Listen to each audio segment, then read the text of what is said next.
High school, nag-aaral ka, Mr. Chair. Hindi po, Mr. Chair. So, hindi ka nag-high school, elementary lang tapos mo. Opo. Mr. Chair, genius too. You're going to explain, but you will still insist that you have nothing to do with POGO. Answer me. Magaling ka, genius ka, di ba? Apply po kami for renewal po ng license po. Nang ano? PAGCOR po. Nang ano nga? You applied for a license from PAGCOR to operate what? To operate POGO po. Yun! Pwede mo namang sabihin na ginamit ka, na dami ka lang. Kasi kung sasabihin mo, ipipilit mo na ikaw ay isang investor dyan, baka tanungin namin magkano ininvest mo at hindi ka magsalita, mas mananagot ka sa amin.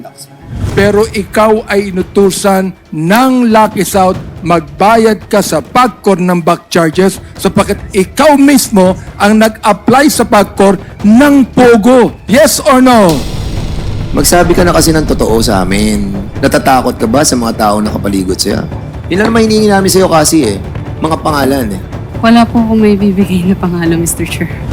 I will move to cite Miss Cassandra Ong in contempt. Why do you refuse to answer Congressman Pimentel when he asked you about your schooling? Mr. Chair, hindi Why? hindi po kasi ako nakapagtapos. Hindi naman nakakaya, hindi ka nakapagtapos eh. Gusto lang na yung malaman kung saan ka nag-aral. Yun naman ang tanong, di ba? Hindi naman tinanong na kung Yes, saan po. ka nagtapos. Ang kitatanong natin, kung saan ka nag-aral. Oh, pwede mo sagutin mo yan? Mr. Chair, marami po akong school na pinag-aralan po. Wala kang school na pinag-aralan o doon ka nag-aral sa China, hindi sa Manila? Kick-out student po ako. Kick out ka.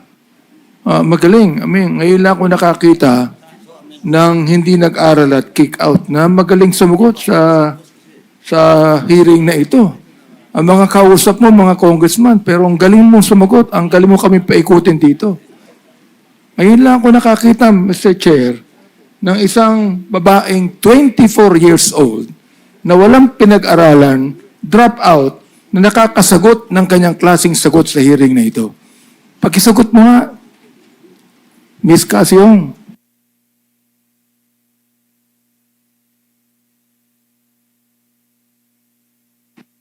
Hindi mo kaya ang sagutin? Aba, magaling ka. Sapagkat napapaikot kami lahat dito. Oo. O, siguro mamaya si Congressman Roque ako magtatanong sa iyo. Pero itong sabihin ko kaya na pa ako nakikinig Mr. Chair O, at nakikita ko na marunong ka May alam ka. Edukado ka. And you tell me now, you are refusing to answer the question of Congressman Pimentel on where you studied? Hindi naman namin tinatanong kung anong antas ng pinag-aralan mo Oo. Ang tinatanong, hindi ka ba nag-aral ng elementary? Let me ask you. Nag-aral ka ba ng elementary? Hindi. Opo. Ayun. Sumagot ka din. High school, nag-aral ka. Mr. Chair. Hindi po, Mr. Chair. So, hindi ka nag-high school, elementary lang tapos mo? Elementary lang. Opo. Mr. Chair, genius to. Genius. Elementary lang ang natapos niya, pero pinapaikot mo si Congresswoman Fernandez. Elementary nga lang Pinapaikot si Congressman Fernandez. Napapaniwala pa ni Congressman. Hindi, we're trying to be lenient, Mr. Chairman, if I may. We're just trying to be lenient because, yun nga, sinasabi natin, okay naman, nag-waiver na siya Yun nga lang problem, she withdraw And that's the reason why medyo, bakit ganun? Kasi nga, winidraw na namin yung, Tingnan mo di ba? Kanina, nabanggit mo kay Congressman Dan Fernandez. Hindi nabigyan ng lisensya. Narinig ko yun, You were not given a license. Now, what license are you talking about? Nag-email po Mr. Chair, nag-email po si PAGCOR sa email ko dahil ako po yung authorized po. Kaya sa akin po nag-email. Ang sabi po ni PAGCOR po is hindi po sila magbibigay ng lisensya. Or, Sa hindi PAGCOR. siya mag-renew. PAGCOR. Opo, Ang Mr. Chair. PAGCOR, hindi nagbibigay ng lisensya sa mga building. Nagbibigay ng lisensya sa POGO. Di ba? Opo, bali po, Kanina binabanggit mo na wala kang kinalaman sa POGO eh. Mr. Chair, may I explain po? Kahit mag-explain ka, tatanggi mo na naman na involved ka sa POGO eh. Di ba? You're going to explain, but you will still insist that you have nothing to do with POGO. Answer me. Magaling ka, genius ka, di ba? Sagutin mo ako. You have nothing to do with POGO, but you applied for a license in PAGCOR, and you were refused a license. What kind of license? PAGCOR is not giving a license for apartments or buildings. They are giving licenses for POGO. What are you applying for? Yes po, Mr. Chair. What are you applying for? Nag-apply po kami for renewal po ng license po. Nang ano? PAGCOR po. Nang ano nga? PAGCOR po. Hindi, nang ano? License to operate po. For what? Anong i-operate? Yung tag po dito, yung... POGO. Come on, tell me. POGO.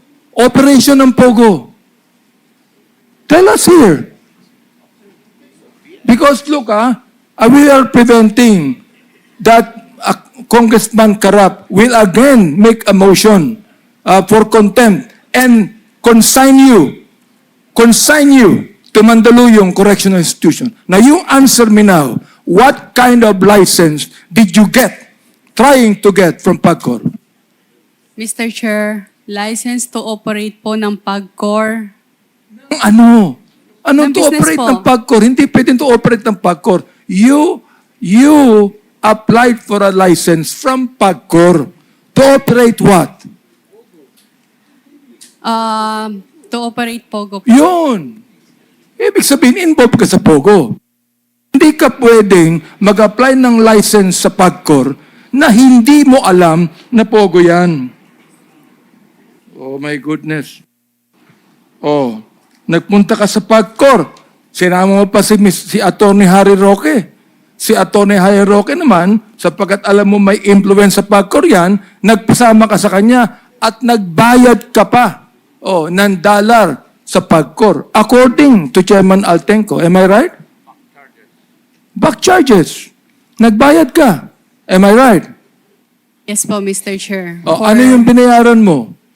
utang po. Utang ng Lucky ano? South. Utang mo? O No. utang ng po ano? ng Lucky South sa Therefore, PAGCOR po. kung hindi ka kasama sa Lucky South, bakit ikaw ang nagbabayad ng utang ng Lucky South sa PAGCOR, Mr. Chair? Pwede po, Mr. Chair. Sige, go pwede. ahead. Go ahead. Mr. Chair, authorized representative lamang po ako. Whatever it is, authorized representative ka, utusan ka, pero ikaw ay inutusan ng Lucky South, magbayad ka sa PAGCOR ng back charges sapagkat ikaw mismo ang nag-apply sa PAGCOR ng POGO. Yes or no? Hindi po, Mr. Chair, hindi po ako mismo yung nag-apply sa POGO. Renewal lang nung pumunta Hindi po ba kami. kasama ka ni Atty. Roque sa Yes PAGCOR? po, for renewal po. Ibig sabihin, ikaw ang nag-renew o nag-apply, whatever it is. Basta nagpunta ka sa PAGCOR. Am I right? Yes po. Ikaw ang nagbayad. Am I right? Yes po, Mr. Chair. At ang binayaran mo sa PAGCOR, ukol yun sa POGO. Am I right? Yes or no? Huwag kang mag-isinungaling dito. Yes po, Mr. Kahit Chair. genius kasi- ka, hindi mo kayang paikutin. Kaming dalawa ni Congressman Romy ako. Si Congressman Dan, kaya hindi mo pa pinapaikot yan eh. Yun lang naman ang intention natin to find out the truth. To help us ease the problems that we are encountering on trying to link each and every one of those who have perpetrated the crimes on this POGO hub. And I thought, and we thought, that she'll be cooperating with us. But unfortunately, it seems that she doesn't want to cooperate. I hope, Cassy, that you will change your mind. Miss Cassy Ong, Mr. Chair, may I ask, do you know Rainier Chu?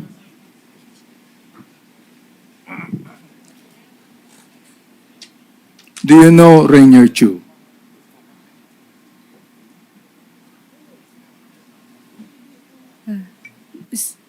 Kilala mo ba si Rainier Chu? Yes or no lang yan, kung kilala mo o siya o hindi.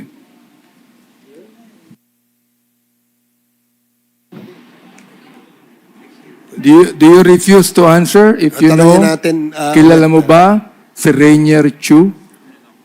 Mr. Chair, I invoke my right. Ha? I invoke my right to remain silent. No, you cannot invoke your right. That is not, this is not a court. This is a hearing in Congress. Chairman, She invoked her right not Chairman. to answer. Tinatanong kita, kilala mo ba si Rainier Chu? Okay, before that, Congressman Abante, is this a interjection? yes, Mr. Chairman, if the good congressman... Although Abante our will- ground rules does not allow interjections, but the chair will allow you to speak. Thank you, Chairman. Congressman Paduano. Mr. Chairman, matanong ko lang po, that was the advice of your lawyer? No, that's yours. Now, ang ano kasi dito sa House, sa inquiry in legislation, if the question and your answer will be incriminating to you. And what is incriminating to answer yes or no to that question of the Chairman Abante? Wala eh. Wala akong nakitang incriminating. Tinatanong ka pa lang naman kung kilala mo o hindi. O yes or no lang. Pakisagot mo lang, kilala mo ba si Mr. Rainier Chu? Mr. Chair, pwedeng hindi ko po siya sagutin. So parang Mr. sinabi Chair. mo na rin, Mr. nakakilala mo siya. Chair, Okay. Mr. Chair. Again, sige, Congressman Akop, Attorney, are you advising your client properly? Because according to our rules, the refusal to answer any question which is not incriminatory to the resource persons, he can be cited in contempt. Alam nyo naman po siguro yun. So, kindly advise your lawyer kasi,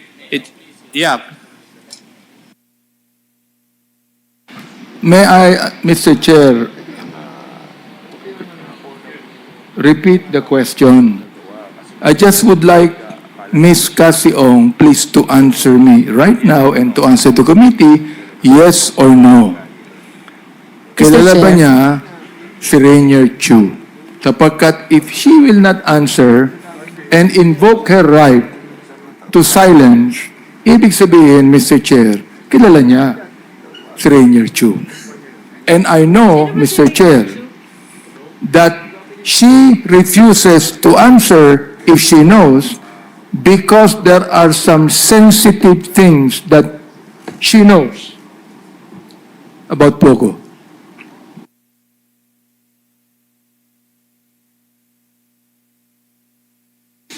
so your 30 seconds is up. Kasi, kilala mo ba si Mr. Rainier Chu? kakilala po. Okay. Yun. Pero po, again, hindi ko po siya, parang, O yun ang susunod kong tanong. Ano ang pagkakilala mo sa kanya? again, hindi ko po siya sobrang close po. Pero kilala ka niya. Hindi mo siya masyadong kilala, pero kilala ka niya at kilala ka niya na ikaw ay involved sa POGO Hub. Hindi ko Again, sinayo mo na kanina na ang binayaran mo sa Pagcor POGO involved ka. Please, Miss Ong, please. Sapagkat you have been answering, kahit noon pa, I was asking you, na sinasabi mo palagi, hindi ka involved sa POGO, hindi mo alam ang POGO. Right now, You know, anyone can be caught in the mouth. Eh. Okay? A fish is always caught in the mouth. Unless otherwise, you use a net. Alright? So therefore, ngayon, inaamin mo sa committee ito na you know about POGO. Inaamin mo na yung Lucky South, POGO ang negosyo. Yes or no?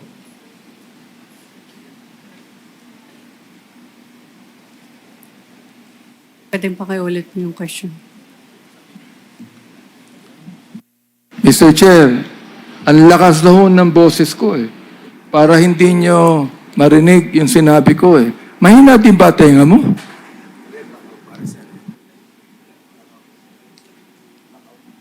Ang lakas na ng boses ko eh. Uulitin ko pa ba? If I may, Mr. Chair. Congressman Nabante, if I may, just few. Alam mo, Cassy, sa tingin ng marami naming mga kasamaan dito, ikaw ay ginamit na dami. Ikaw ay dami ng mga taong nasa likod nitong POGO.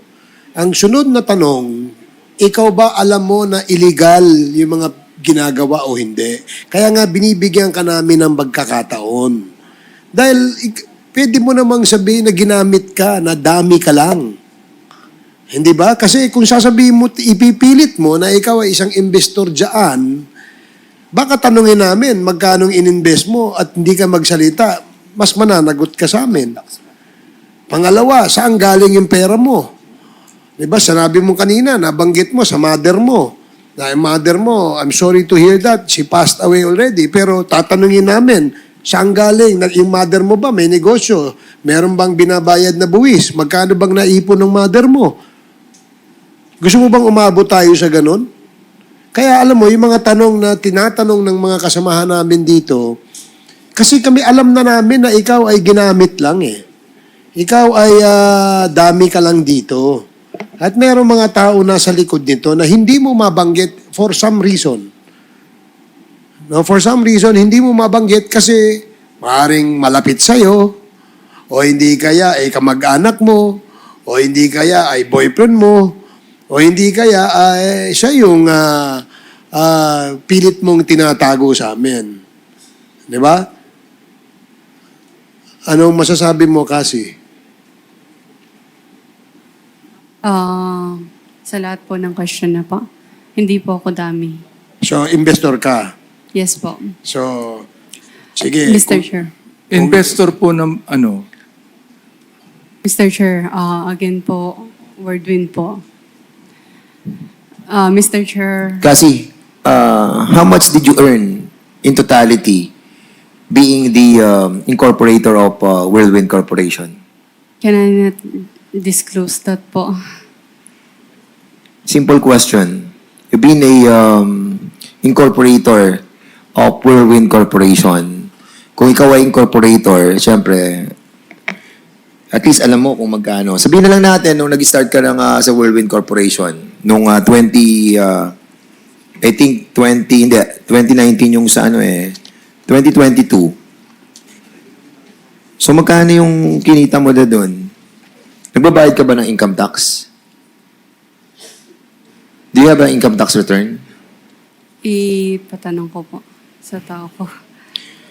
Basta, Kasi you're handling so much money.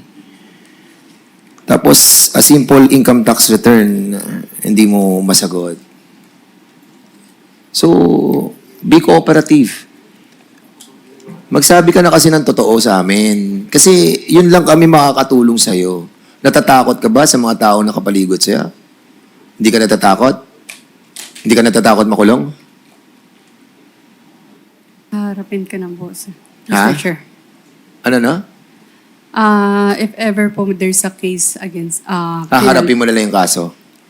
Opo. So in other words, you don't want to be protected by being cooperative to this committee, and you will face the music with the court. Is that what you're trying to say? Ay, ibig sabihin, mas gugusto yung pang harapin talaga yung kaso mo sa korte kaysa bigyan ka namin ng pagkakataon na maging parte ng aming pinaglalaban dito sa quad committee ito na mag-cooperate ka sa aming investigasyon. So, in other words, you will not be you will not be cooperating anymore by naming names. Yun lang naman hinihingi namin sa'yo kasi mga pangalan Wala po akong may bibigay na pangalan, Mr. Chair. Mr. Chair, Sige, Mr. Chair, Congressman Abante. I'd like to make a motion that we invite Mr. Rainer Chu in this hearing, Mr. Chair. I so move. There is a motion to invite Mr. Rainier Chu. Any second? Second, Mr. Chair. Duly seconded. No objections. Hearing no objections, the motion is carried. Comsec. Mr. Chair, isa na lang tanong, no? Sinabi mo kanina, Mr. Chair, Miss Cassy, na ang involvement mo ay yung income rentals ng Whirlwind. Am I right? Oo. Yes po, Mr. Chair. Tanong ko lang ganito.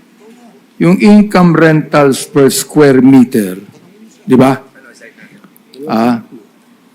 And per ulo operator. Am I right? Per ulo operator protection. Protection dito sa iyo at kay Mr. Wu. No po. Hindi. Hindi po. Wala. Wala Sapagkat, ikaw ang kumukolekta Ikaw ang kumukolekta ng income rentals per square meter plus yung protection para kay Mr. Wu. Pakisagot na po. Wala po. Okay. Well, lastly, Mr. Chair, is your lawyer here right now an associate of Atty. Topacio? You are. Yes po, Mr. Chair. May I ask, Mr. Chair, why Atty. Topacio is not here today? Can the lawyer answer, please? Your Honor, please, he has a previous commitment. He was supposed to be ready for yesterday's hearing, but unfortunately, it was transferred to today, Your Honor. Congressman Dan mentioned about what Atty. Topacio did to us. No?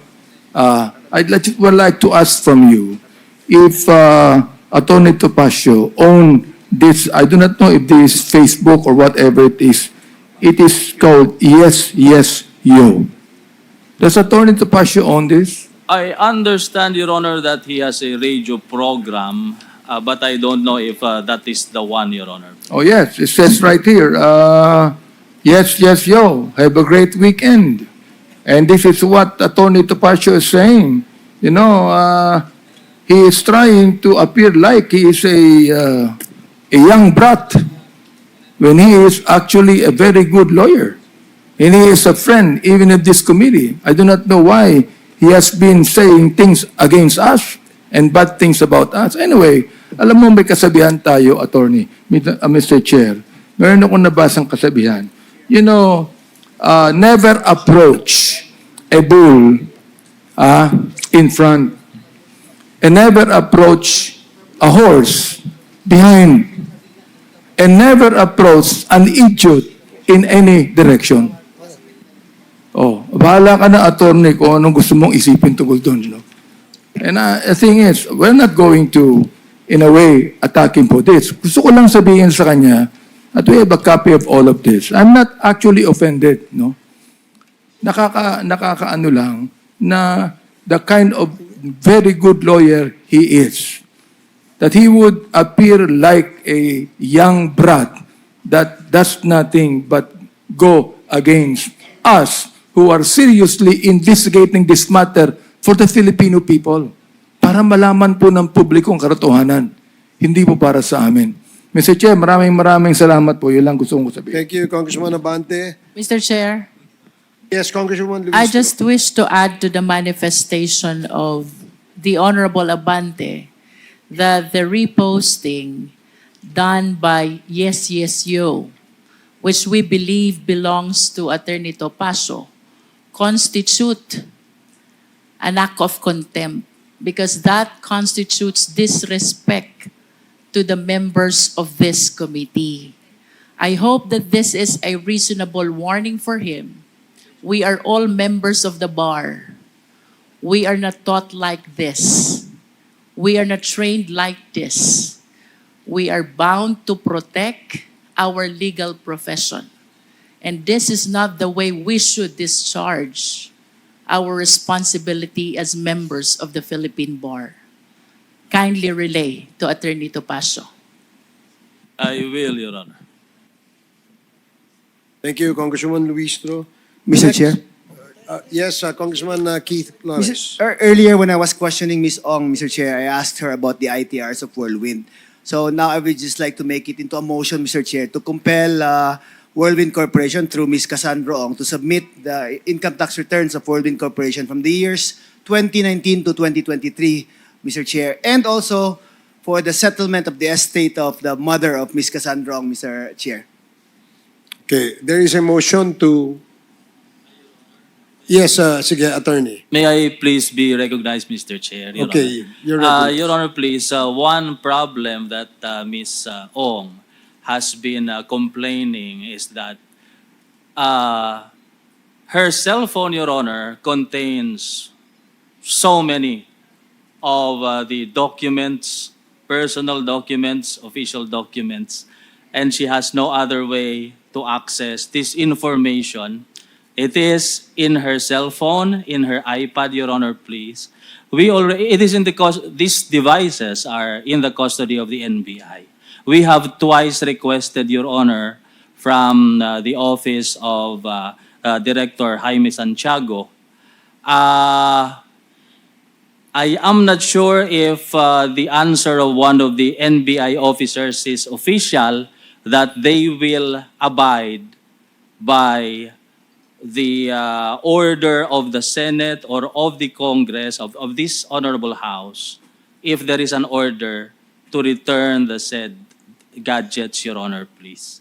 So one reason why Ms. Ong finds it very hard to recall some data, Your Honor, please, is that she has no aid because she don't have hard copies of this, Your Honor, please. Okay, May thank we you. know, please, Your Honor, if there is any remedy from Mr. this Chairman, honorable body, Mr. Your Honor? Chairman, if Well, I may.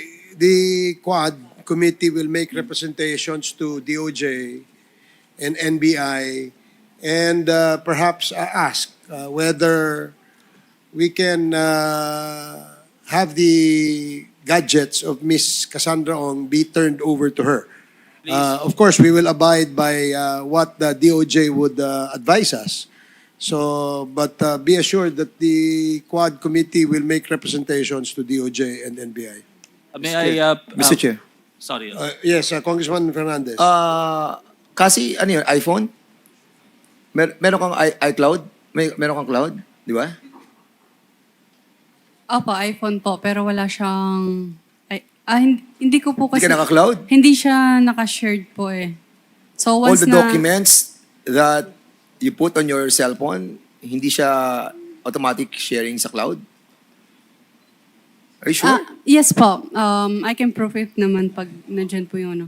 Okay. Mr. Chair, let me amend my So- motion, Mr. Chair. Yes, Congressman Flores. So that we will not interfere with the investigation of the NBI and not retrieve the cell phone, maybe just direct the BIR office concerned, Mr. Chair, Okay. to furnish us with copies of the ITR. Is BIR here? Can Good you evening, state your Mr. Chair. name? I am Attorney Scanton Orculio from the Bureau of Internal Revenues, Legal and Legislative Division, Mr. Chair. Okay, there is a request from Congressman Flores with respect to the ITR of the Whirlwind Corporation and Miss Cassandra Li Ong on the periods 2019 to 2023, Mr. Chair. 2019 to 2023. Can you provide this committee those information? Unfortunately, Mr. Chair, they are protected by Section 270 of the Tax Code, which prohibits the BIR or any of its officers from divulging tax returns and other information of a taxpayer to anyone, sir. It is a criminal liability for us. But if we could ask Mr. Chair for a written permission from Ms. Cassandra Ong, and also as an heir of her mother's estate, we can provide this committee, Mr. Chair. Okay, Miss Cassy Ong, kailangan ng permiso mo para mag-release ng dokumento ang BIR doon sa hinihingi ni Congressman Flores na income tax return mo ng Whirlwind Corporation at saka yung estate ng mother mo, yung mother mo. Naintindihan mo ba yun? Yes po, Mr. Chair. Pwede ko pong konsultahin muna yung lawyer ko about that po, Mr. Chair. Attorney, please advise your client. And let us wait for the letter of Cassandra Ong to giving permission to the BIR to release these documents. In the meantime, we would like to ask the lawyer to please advise your client that before the day ends, before this hearing ends, may we be informed as to the decision of your client. Salamat. Thank you. Mr. Chair, Congresswoman Luistro. can I have a short inquiry with AMLA? Okay. Please proceed. May we know the status of the cases filed already against Cassandra Ong? Good What afternoon, cases Your Honor. have you filed so far with Cassandra Ong? Good afternoon, Your Honor. For Cassandra Ong, we have filed a money laundering complaint last Friday, Your Honor. And in your mandate, AMLA, have you tried to look into the bank deposits of Cassandra Ong? Your Honor, that is part of the ongoing investigation. But with respect to the money laundering complaint last Friday, we have limited ourselves to the transaction of Ms. Alice Go. I understand, however, Mr. Chair, that in the charter of AMLA, there are crimes, offenses when you can look into the bank accounts as exception to bank secrecy law without a court order. Is it the opinion of AMLA that this one belongs to the exception? That is correct, Your Honor.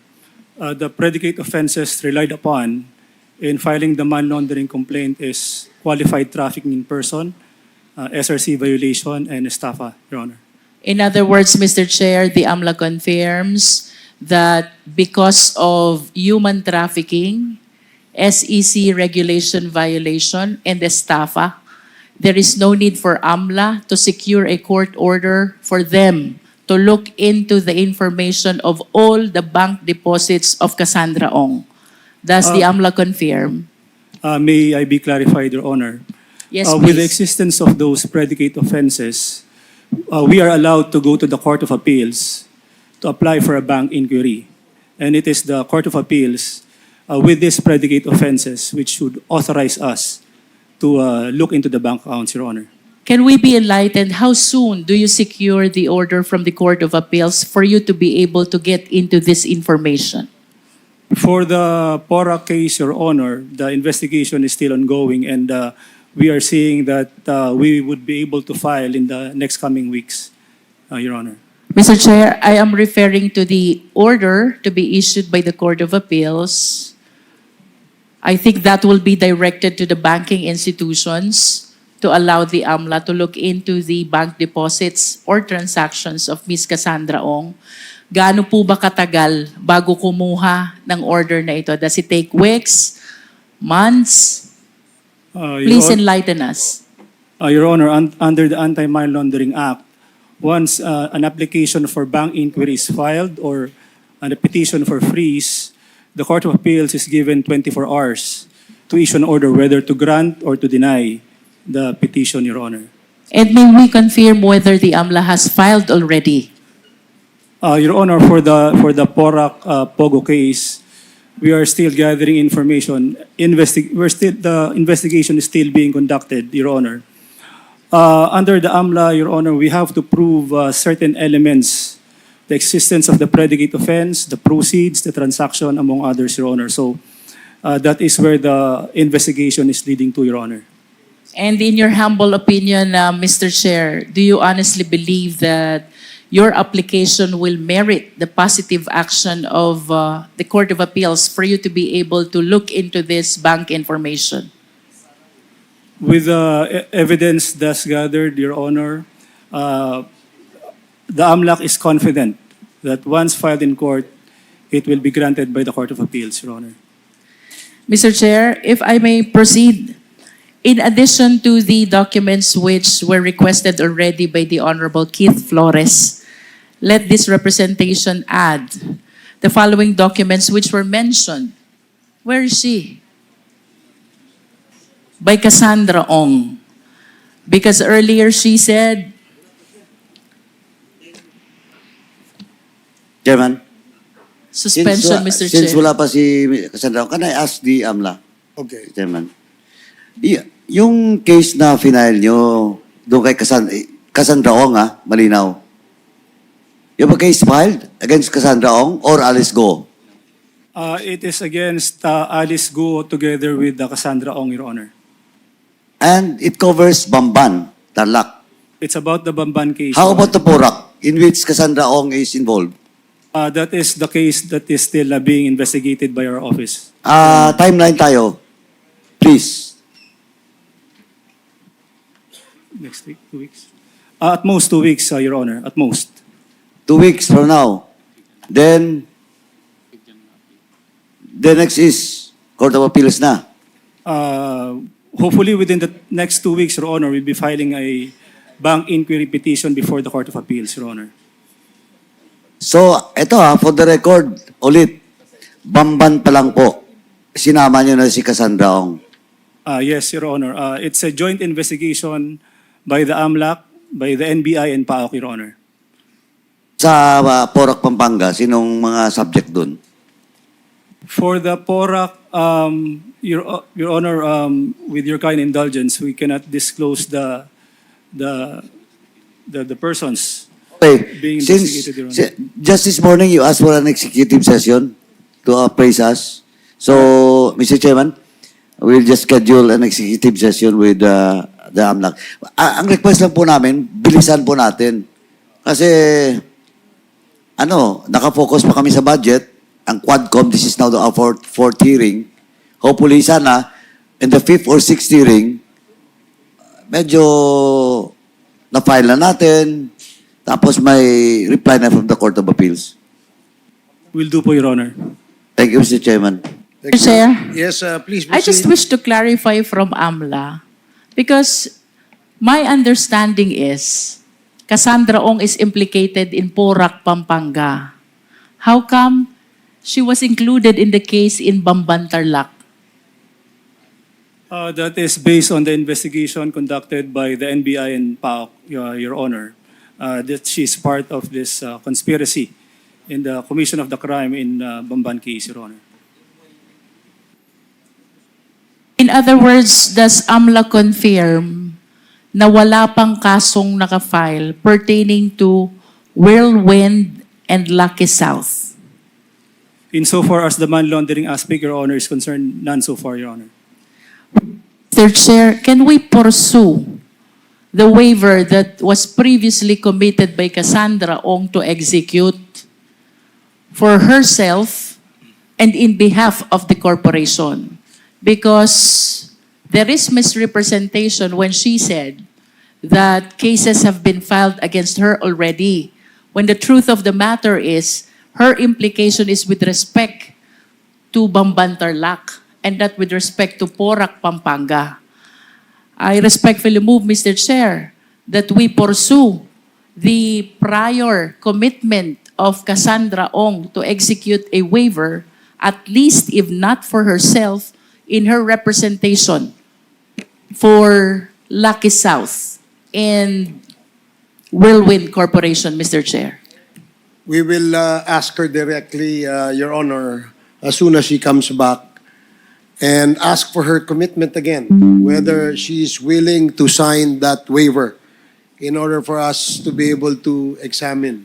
Mr. Chair, I just wish to express this frustration that during the last hearing, she seemed to be so sincere in her intention to execute the waiver, only for me to realize today that she just wanted us to withdraw the contempt order and the detention order in the women's correctional. So I find it actually as an act of contempt, Mr. Chair, but I understand the technical gaps, the challenges of the Secretariat. Nonetheless, I wish to manifest that we be ready with our templates so that if there are commitments expressed by the resource speakers, we have it signed right away, especially when the resource speaker is duly accompanied and assisted by her own lawyer, Mr. Chair. Yes, we take note of the manifestation of Congresswoman Luistro, and may I direct the COMSEC to please follow the suggestion of Congresswoman Luistro as far as the template for whatever commitment, whatever statement to be made by the witness before a committee hearing of the QUADCOM. And Mr. Chairman, if ever that she will not take her oath on that sign waiver before a notary public, I will move to cite Ms. Cassandra Ong in contempt and assign her in the Mandaluyong correctional. At for the that matter, appropriate Mr. time, Chairman. Congressman Fernandez, Yes, at the appropriate time, Mr. Chair.